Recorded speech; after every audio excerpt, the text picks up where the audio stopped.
Gloire à Dieu, alléluia, gloire à Dieu. Nous bénissons le Seigneur pour le souffle de vie qu'il ne cesse de nous accorder en ce jour. Bienvenue à une minute de prière de ce mercredi 3 janvier 2024. C'est le 3e jour de cette nouvelle année et que le Seigneur nous conduise et que cette année soit une année différente de toutes les autres années sur tous les plans. Nous voulons prospérer à tous égards.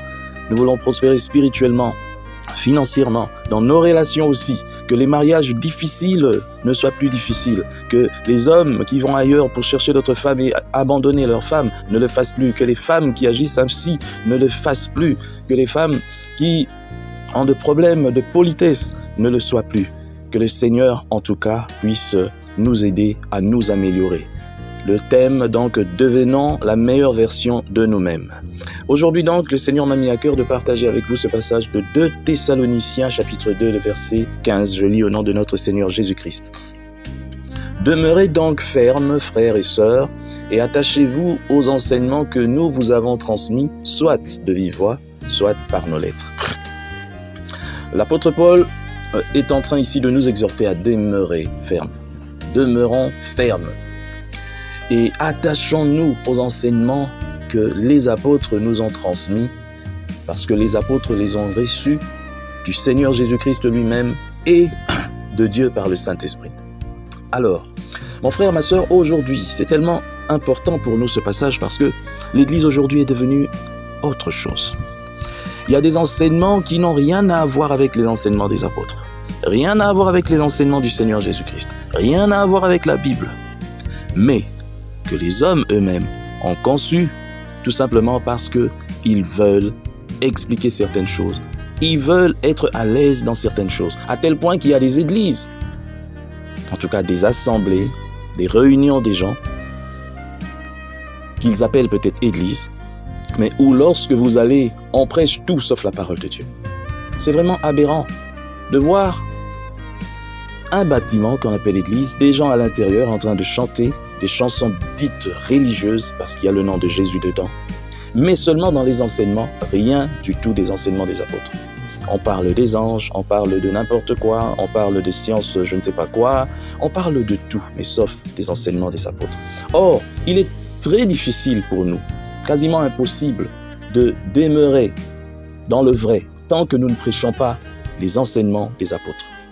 Les enseignements des apôtres constituent le socle même de la foi chrétienne, constitue le socle de la bonne marche, si je peux dire, de l'Église.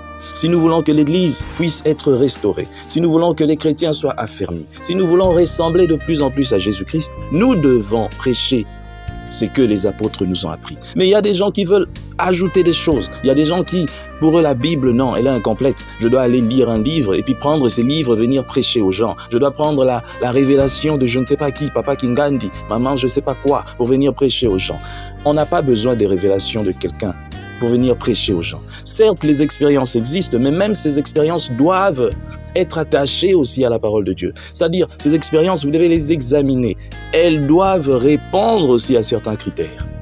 Vous n'allez pas venir me dire que quelqu'un avait marché sur les eaux et puis il a crié le nom, je ne sais pas, de son feu arrière-grand-père.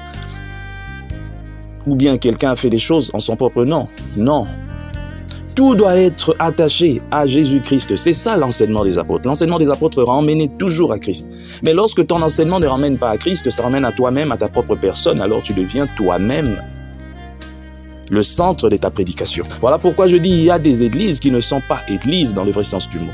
Des gens s'assemblent, se disent chrétiens dedans, mais ce ne sont pas des chrétiens. Vous voyez des églises déjà tribalistes, où il n'y a que les gens de telle tribu qui y vont.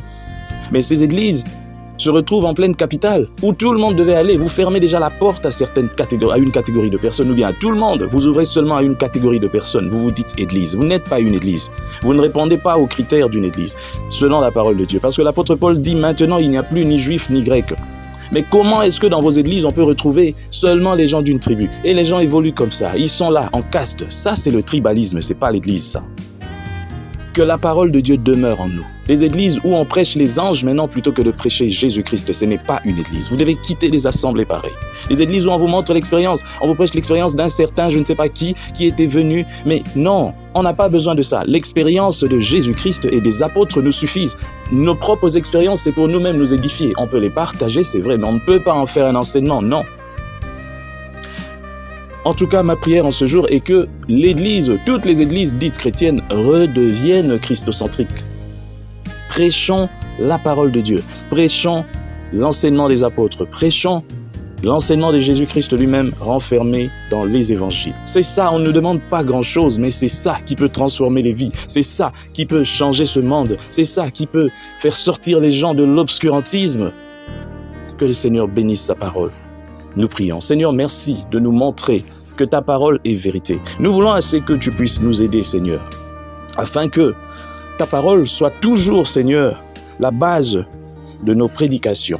L'enseignement des apôtres soit toujours la base de nos enseignements, de nos prédications, pour que nous puissions marcher tel que toi tu as voulu. Merci, Seigneur, de faire ces choses dans le nom puissant du Seigneur Jésus-Christ. Amen.